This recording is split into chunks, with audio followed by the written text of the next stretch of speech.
Umicore performed indeed extremely well in 2018, and I'm really pleased to see that we achieved our original Horizon 2020 targets 2 years ahead of schedule. This goes to show that we made the right strategic choices a few years ago and that we are executing the strategy very consistently. It is also great to see that in a period of intense investments, we managed to deliver strong returns.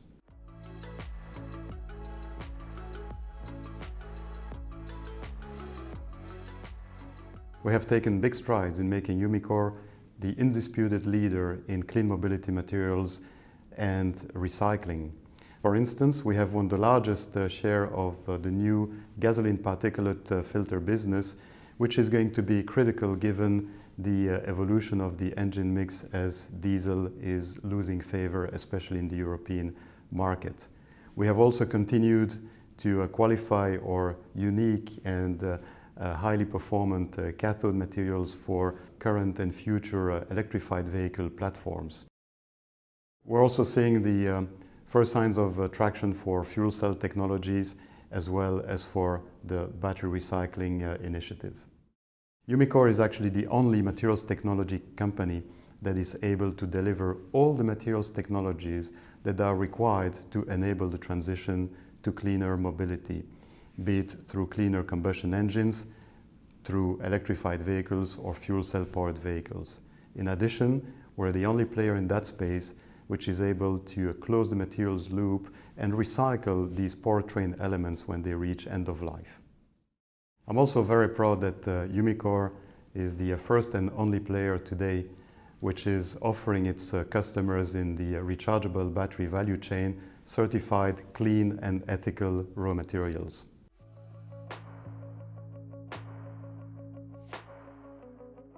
In the course of 2018, we made significant progress in developing new catalyst technologies for cleaner combustion engines as well as for fuel cell drivetrains, and we continue to work on the next generation of battery materials that will enable longer driving ranges, faster charging times and lower costs to the user.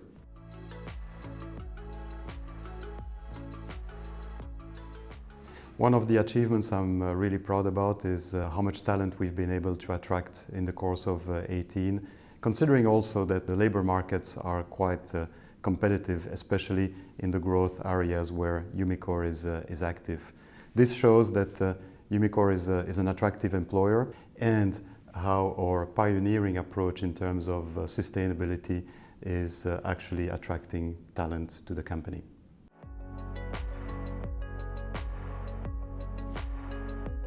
What I would highlight in the numbers of 2018 is the combination of strong growth and strong margins. We increased our revenues by 17%, but we increased our recurring EBIT by 29%, our recurring EBITDA by 23%, and our recurring net earnings by 22%. If we adjust for the divestments we made in 2017 and beginning of 2018, all the three business groups increased both the top line and the earnings. Now, the biggest portion of that growth came from energy and surface technologies, which in 2018 became the largest of the three segments in terms of earnings, in terms of capital employed, and in terms of headcount, overtaking actually catalysis. We invested a lot of money in capex, in working capitals. We had an important increase in our capital employed, but that did not affect our returns.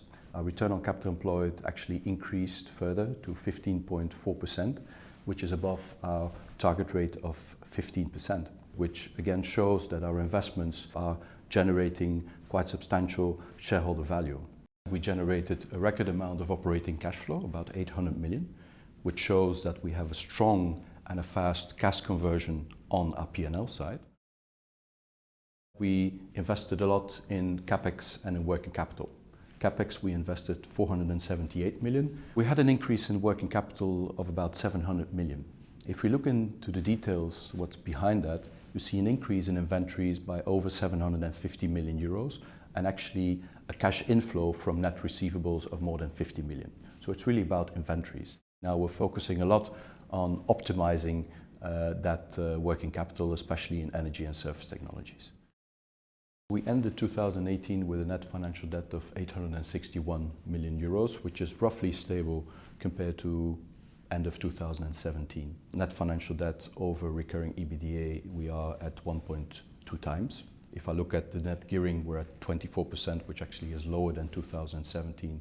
So a very strong capital structure. And if you combine that with a strong operating cash flow, it means that we have a lot of headroom to execute our strategy going forward.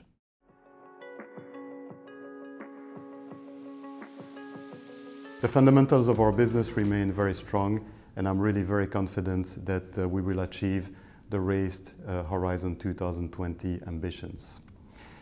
I also expect that we will make progress towards these ambitions in the course of 2019. However, since the latter part of 2018, we've seen subdued demand in some sectors, such as the automotive industry or consumer electronics. There will also be increased costs in 2019, resulting from our growth programs that will translate into higher depreciation charges, R&D and startup costs. All in all, that means that I expect that the progress we will make in terms of EBIT gains will be more limited in 2019 than in 2020 towards the longer term ambitions.